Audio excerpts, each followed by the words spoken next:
Every entrepreneur has a story. Welcome to Happy Half Hour with an Entrepreneur, where each episode your host, Brian Carney, will share a drink with a successful business owner and have them discuss their unique journey, gaining insight on what it takes to be an entrepreneur and the different ways to get there. Brian isn't just a beer nerd, he's also the co-founder of River's Edge Advisors, a financial planning firm headquartered in Delaware, specializing in working with business owners. It's time to pour yourself a drink and enjoy a happy half hour with an entrepreneur. My guest today is Karen Roy from Infograph ED. Karen, who is Irish, moved from Ireland to Scotland for graduate studies in 1988, then over to the Greater London area, working there for several years before relocating to the United States. She's called the United States home since she moved here 15 years ago when she was 37 years old. After working for a Fortune 500 pharmaceutical company for 6.5 years, she decided to make the leap to business ownership and started her first consulting business. After running 2 businesses for several years, she's now focused exclusively on Infograph ED. The business has won a number of awards for its work in transforming complex information and data into engaging visual communications for the healthcare space. And if you're going to interview someone from Ireland, you should probably have an Irish beer. So I'm going to be drinking a Harp Irish Lager. Karen's going to be drinking Dingle Gin with grapefruit and rosemary tonic. And with that, I'd like to welcome Karen. Cheers. Cheers. So this is our first Zoom call all week. Yeah, this is our first international episode since you are actually in Ireland right now as we record this. I am, yes. Combination of holiday plans, COVID plans, and travel restrictions. So a little longer than I planned. Well, that's all right. I'm glad we could do this. So tell us a little bit about how you actually ended up in the United States.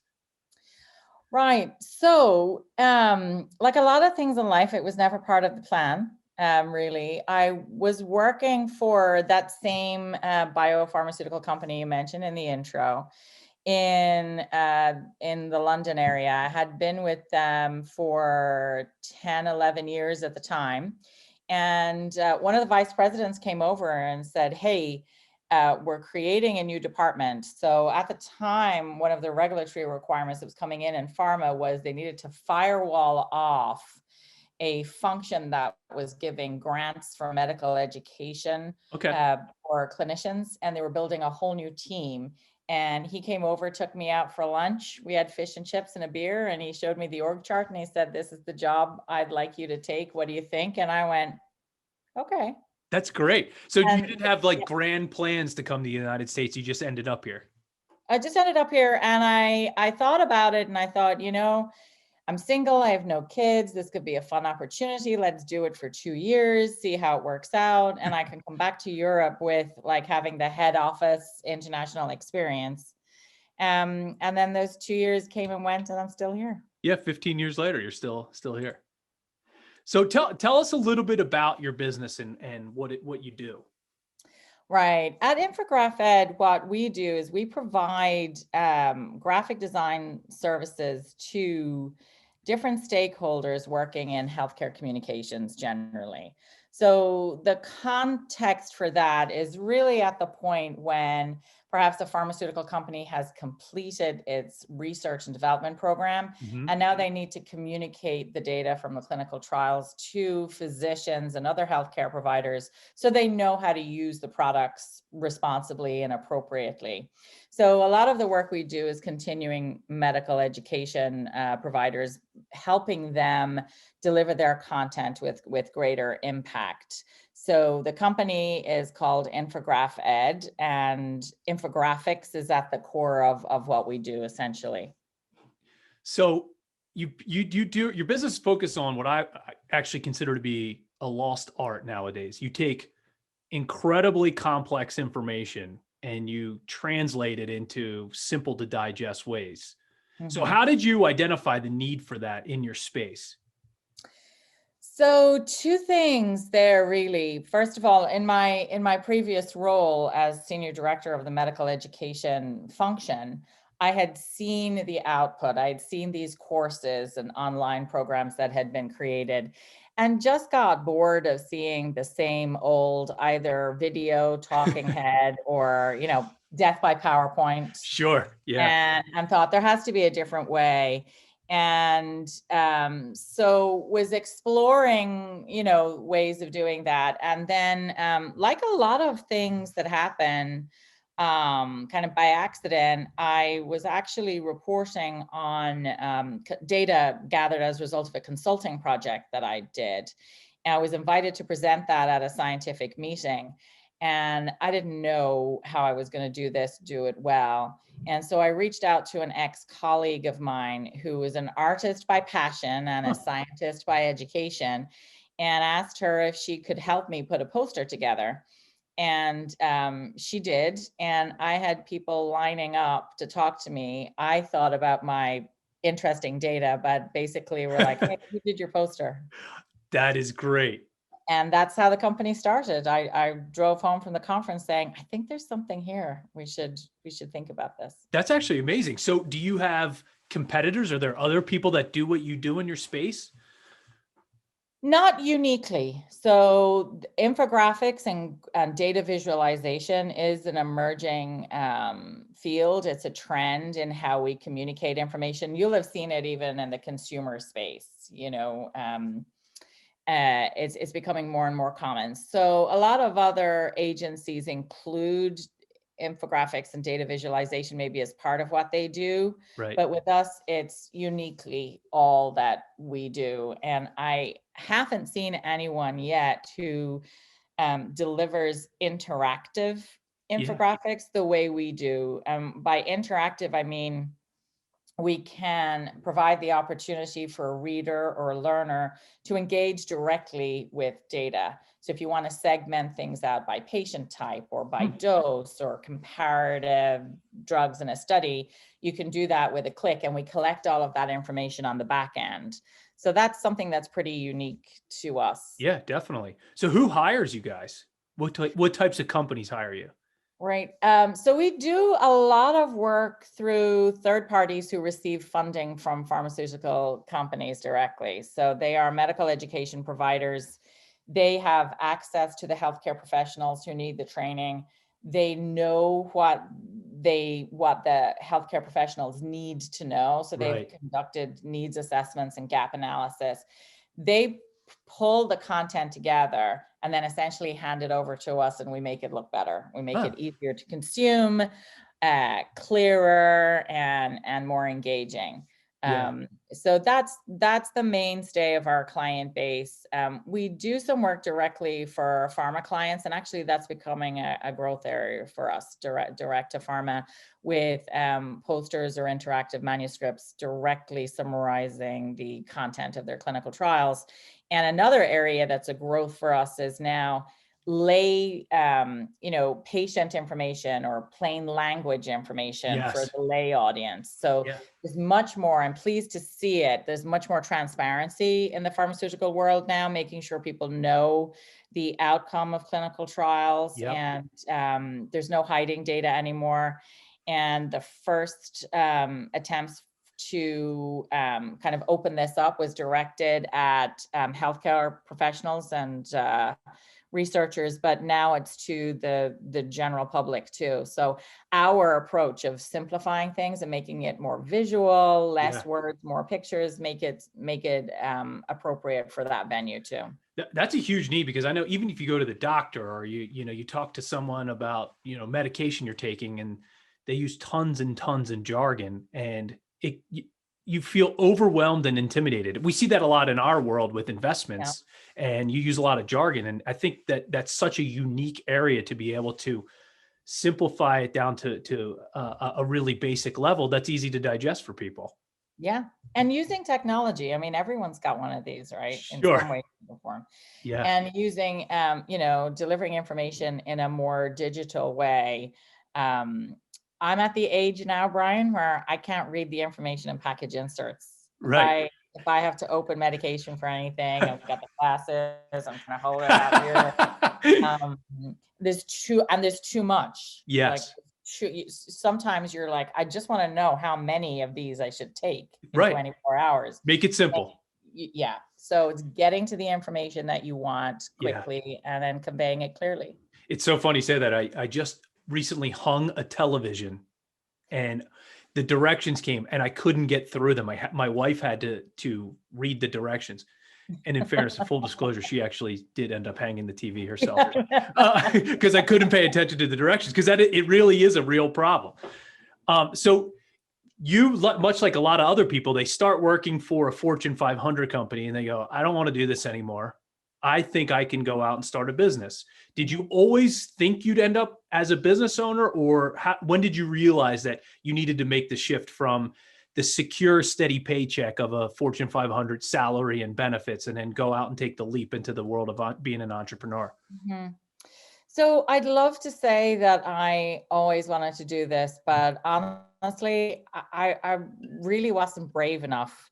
I knew I wanted to do something different. I knew I wanted to. So initially I started consulting, Right. and I knew that I enjoyed that. I enjoyed advising and troubleshooting and sort of trying to break down, a project.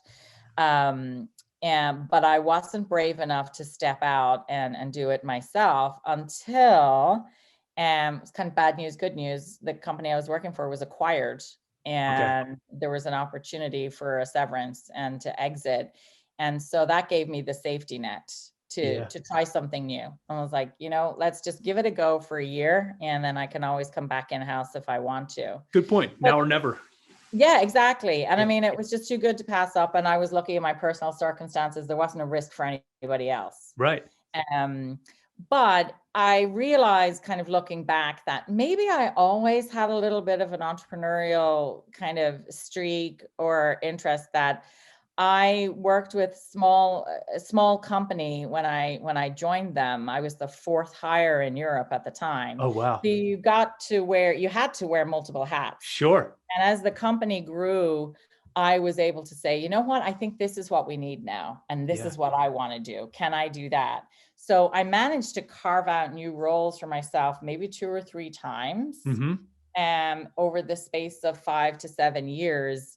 And I think that was what was kind of the drive within me, was like, I want to do what I want to do. Right. And if you can make it, I don't know, I think the term may be intrapreneur. If you can satisfy that need, but it aligns with your employer's goals, then why not? Yep. Explore that.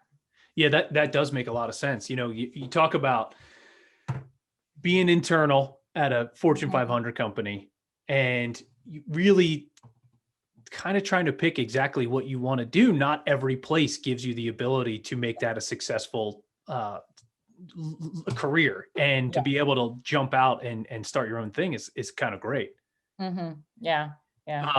So looking at what you love to do. So when you look around now in your business, there's things that people that run businesses love to do and things that they hate to do. What's your favorite part of your business? Ooh. So I love starting things. I love that brainstorming on, what's the need? Let's build something different. Starting a relationship with a client, that I get a high from it, like when you've just hit on something. Right. And this is what they want, and then deliver that. So I love that kind of building things. Yeah. And that's what motivates me the most. Yep. What do you like the least? So it's the converse of that, right? I hate when things get mundane, when things get routine, then I'm not interested. I think so I have to force myself to come back, close the circle, right? So I'm not a natural completer finisher. So I can start a project with great enthusiasm, figure out how it's done, ideally hand it over to somebody else then to run with it, but in a small company. And then when I was working for myself, that wasn't always possible when I was working alone. So that's something I have to really knuckle down and force myself to do, is to come back and finish it. And what I hate now more about running a company, is just there's more, I call it administrivia. I love that term. Yeah, it's just like, the constant, I mean, it's great because it's new business, but master services agreements and scope of work documents and making sure, invoices go out, and it's the lifeblood of the business. Sure. But I detest that. I refer to that as the weeds. That's like being in Yeah. the weeds. I like to Yeah. be up top and doing the same things that you talk about doing, like planning and big picture type of things. But it can be an energy suck to get down and like, well, we had this form signed. Should we have had this form? That kind of thing. Yeah. Yeah. And someone we both know, Joan Walsh, that we worked with in the past, Joan would be all about systemizing and organizing, and Yes. how can you do that so it becomes less of a drain or And a grind. Yeah. yeah, but sometimes it's just not possible. Like with pharma clients, I feel like if you've worked with one, you've worked with one. Right. The next contract or It's totally different. Yeah. That's interesting. Well, I do think there takes a really strong sense of lack of ego to look at a business and say, I'm really good at this and I'm really bad at this, and I don't want to do that. And I think it does take a certain type of person where sometimes you have those high driving type A's where they think that, they're invincible and they can do everything. But I think it does take checking your ego a little bit and saying, I really don't like this. I need to hire someone to help me do that. Yeah. How have you been able to do that in your business? Yeah. I mean, right from the get-go. So, so part of my journey was like when I exited out of pharma, I worked as a consultant for a number of years, just as a sole proprietor, just me. And I liked that. And then, there wasn't so much of the stuff I didn't like. And then when I started thinking about Infograph ED, I mean, it was the colleague that I mentioned before who did the poster. Yeah. I mean, I had all these ideas for this great company. There's no way in hell. I don't have the skill set. Right. So you have to, I think you just have to identify what you're not good at and find people who complement that and bring them to it. So Bavel, my business partner now, I mean, she really is the brains behind how we execute and deliver That's great. what we do. Yeah. And I have to be careful because my personality is I might tend to sort of step in and say, well, why don't we do it this way? Or right. if we did it that way. And that usually uncovers that I really don't know what I'm talking about. That's great. So, just looking for the right people, and they may change, people, the profile of who you need at a point in time may change as companies, grow and deliver. And yeah, that can be good news, bad news too. For sure. Yeah. Well, you mentioned your consulting business. So you started your consulting business and you were running Infograph ED at the same time. How was that overlap? Exhausting, exhilarating? Yeah, kind of all of the above. So early on, it wasn't too bad because we were finding our feet, and actually my business partner had her own company. Okay. So she had a design company, and so we both agreed, we'll continue doing what we're doing separately and then come together for this and see how that worked. And my consulting business kind of had the same network or potential pool of clients that we would pull from. So that then became a natural way to grow Infograph ED. Yeah. But it did become like competing, like, which kid do you love the most? Who are you going to spend time with today? Yeah. And also,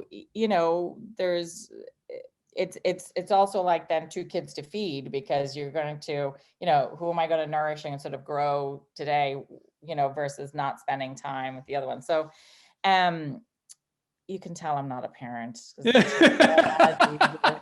would you love the most? So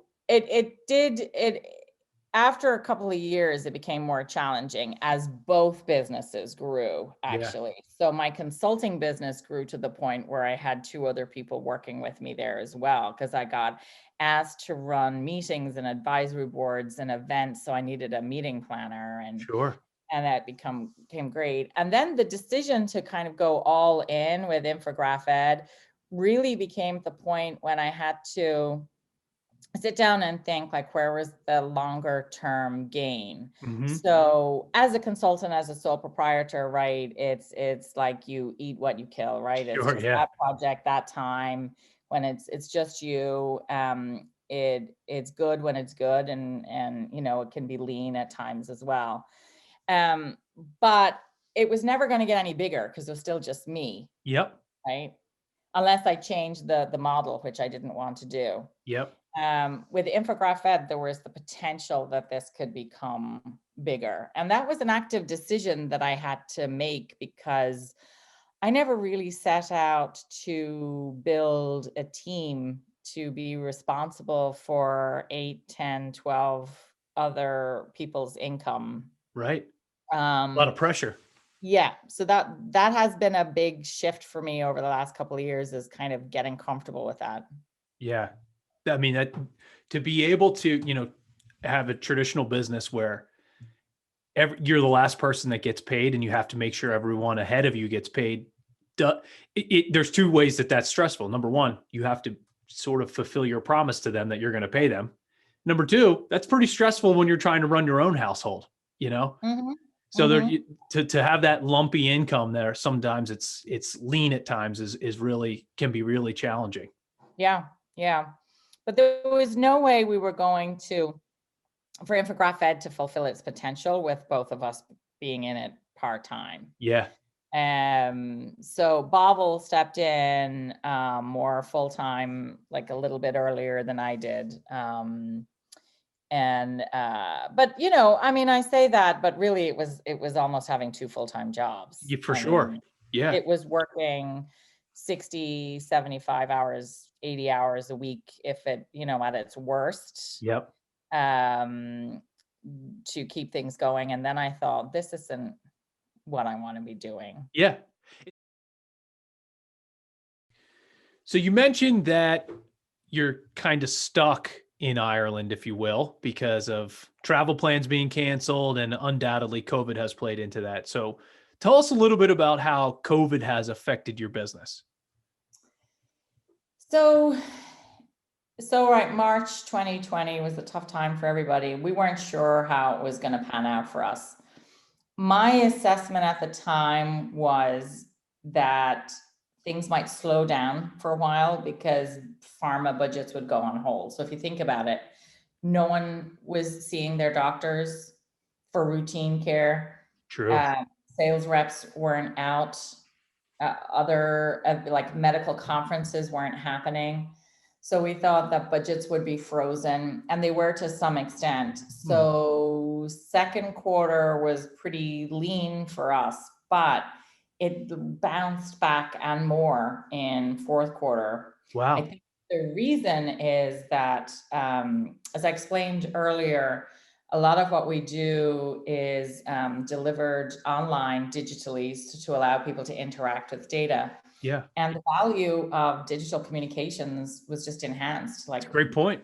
like everything, right? Necessity is the mother of invention. When they realized they were going to have to move to a digital offering, we became maybe a little bit more attractive to some things. So we ended up with kind of where we expected to be if things had been normal, and a little bit more for the year. That's great.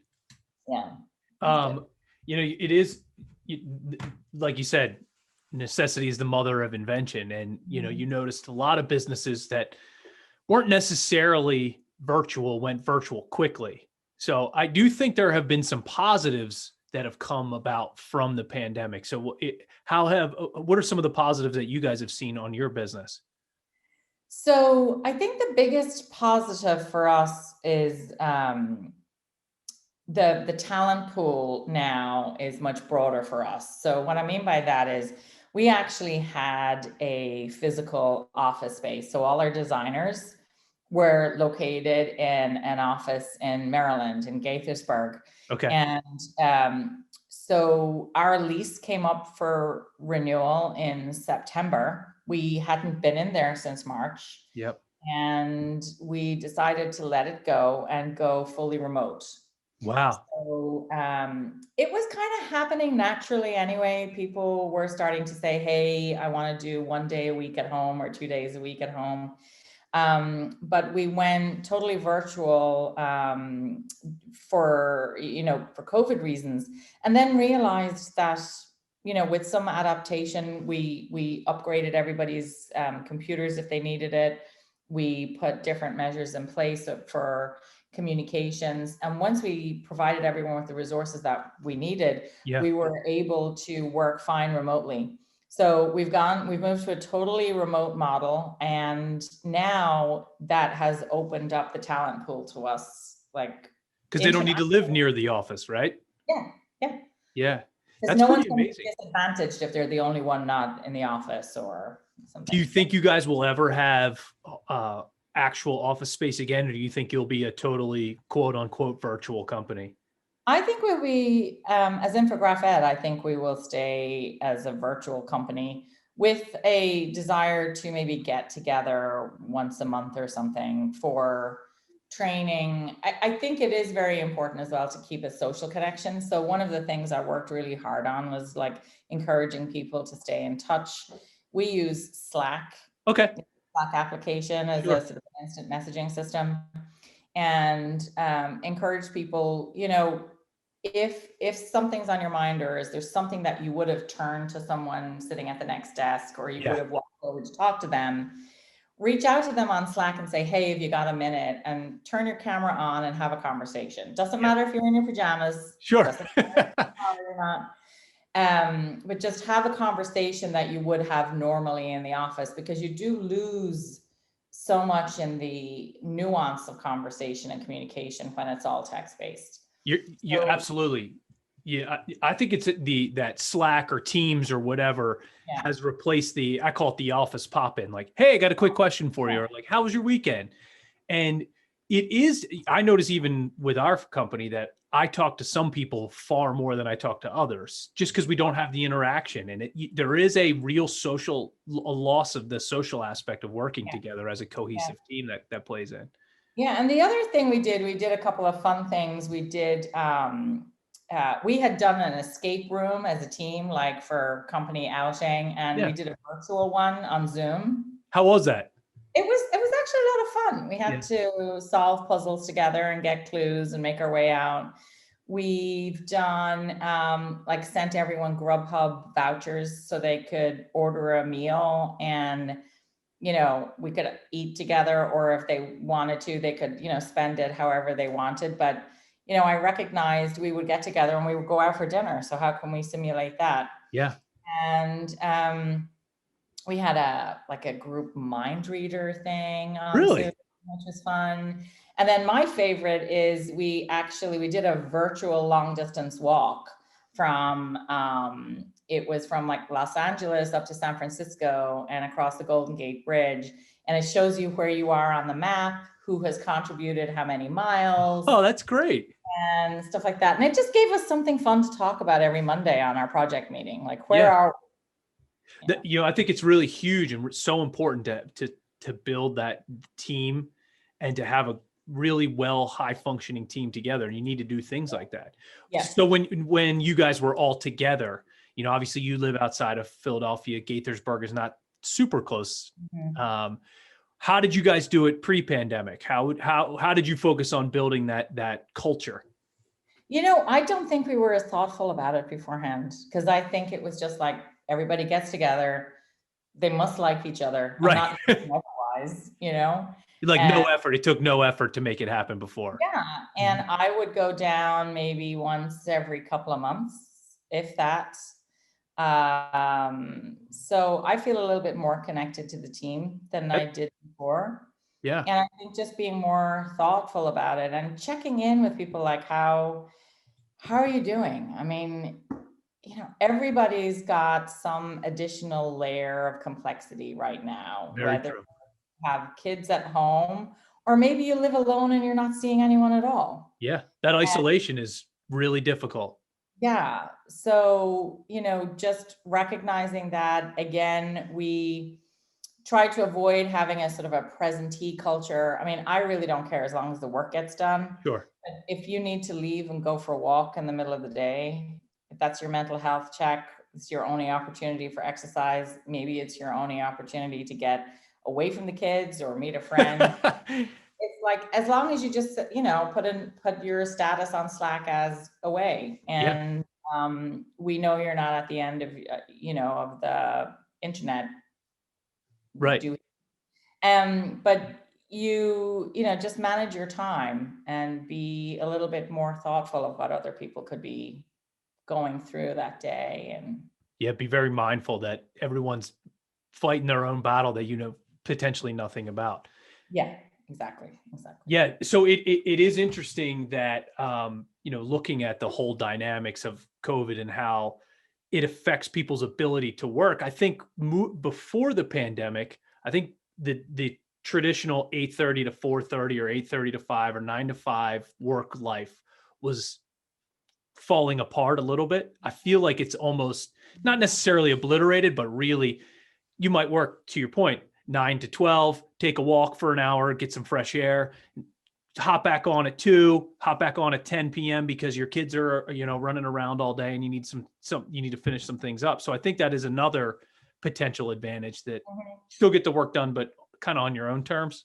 Yeah, and not this need to be perfect. Mm-hmm. I mean, we've all seen into everyone. I mean, you've seen me in 2 locations tonight. Yep. But we've all seen into like the CNN newsreaders' bedrooms, and celebrities broadcasting from home. And I think that pressure to be on and be perfect and be kind of business dress and Yep. everything is just gone by the wayside now. It's if you can show up and you can contribute, then that's great. Yeah.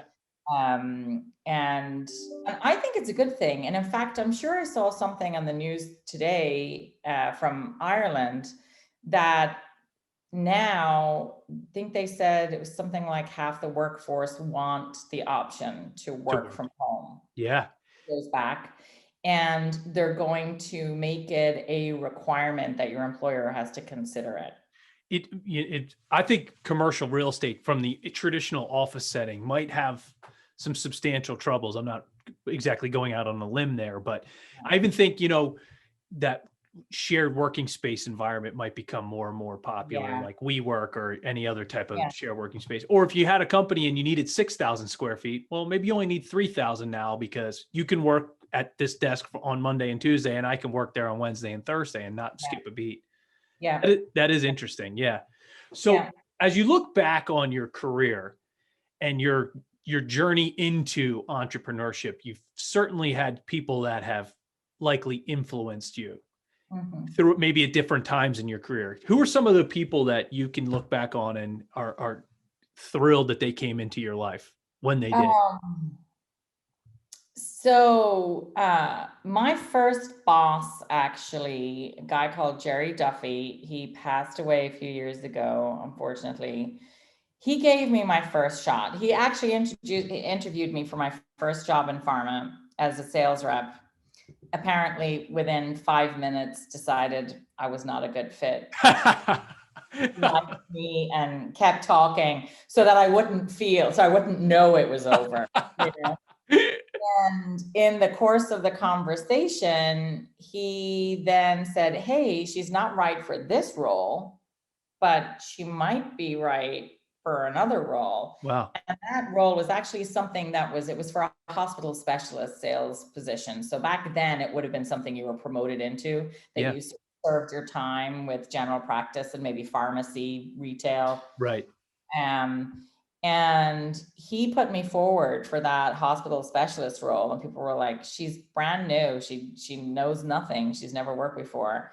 And he had faith in me, and he was just a great mentor, a really great sounding board, and an example to me of what a really supportive manager Yeah. could be.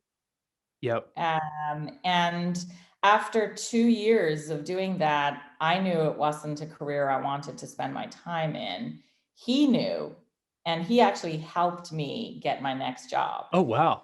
out of sales into clinical research. Yeah. So, either he didn't like me as much as I thought he did, and he wanted He's trying to get rid of you. But no, he was very supportive, very nurturing. And he was like, you know what, this has been great. You've done well. But yeah, he supported me in moving on to a different role. That's fantastic to have that in that type of environment. Yeah, he was great.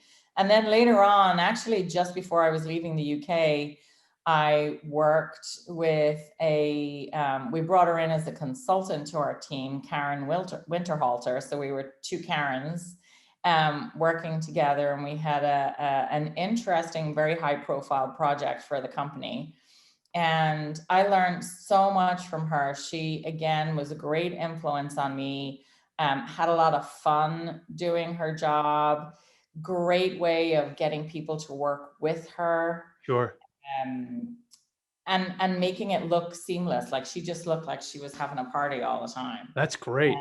But the amount of work and preparation that she did was, the foundation of all of that. And she actually helped me recognize skills and strengths that I didn't realize maybe that I had. Yeah. So it was a great confidence boost at the time. And she was great. And Karen set up her own business, Onyx Health, and I've kind of followed her career since. But she was a major influence on me as well. That's great. Well, we know that business ownership isn't always rainbows and sunshine.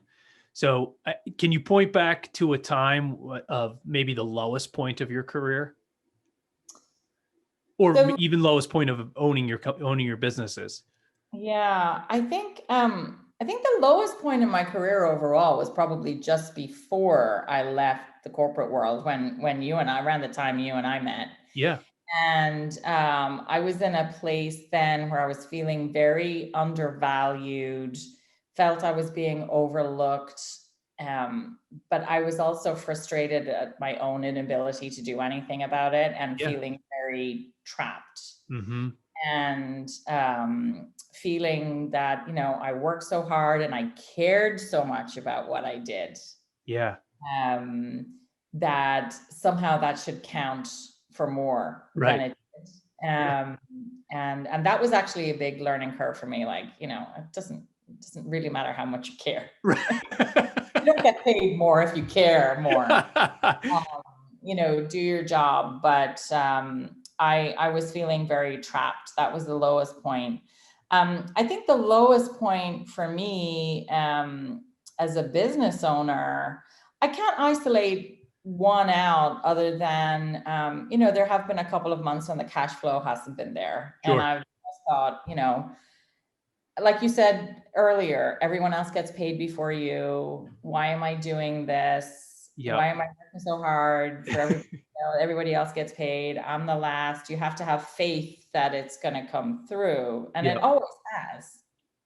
Always has. Yeah. It always has. And I need to remind myself of that this idea that we had 5.5 years ago has turned out to, to be a real business. And even though I have anxiety about it every month, we've been able to pay the bills every month. Yeah. And I did get paid at the end. It might come later in the year.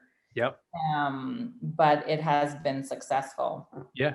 When you go back in time to when you were sort of getting ready to leave corporate America and you find out that your position has been eliminated, your feeling, are you relieved, depressed, excited? How's that play out for you? Mm-hmm. It was a mixture of all of that, actually. I really wanted it. Because I wanted to leave. I wanted circumstances to be such that I needed to do something different. Yeah. And then also the financial security to do that. Yep. But at the same time, maybe the ego that I did have was like, well, they should want to keep me. Yep. So like really conflicting emotions at the time. Absolutely. but the net for me was, it was time to go. I had been with the company for 15, 16 years. I'm not someone who jumped around. I worked for 2 pharma companies in my pharma career of 21 years. Which is very rare. Yes. Yeah. So it was time. Yeah. That is great though. So when, if you could go back in time to maybe when you're in your 20s and you could visit yourself now, for your present self could go back in time and visit you then, what would you tell yourself? Apart from don't get that perm.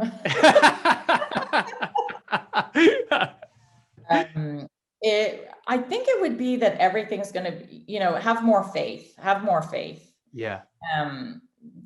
Things are going to work out fine. And the risks are lower than you think of trying something new. Yeah. Don't feel held back.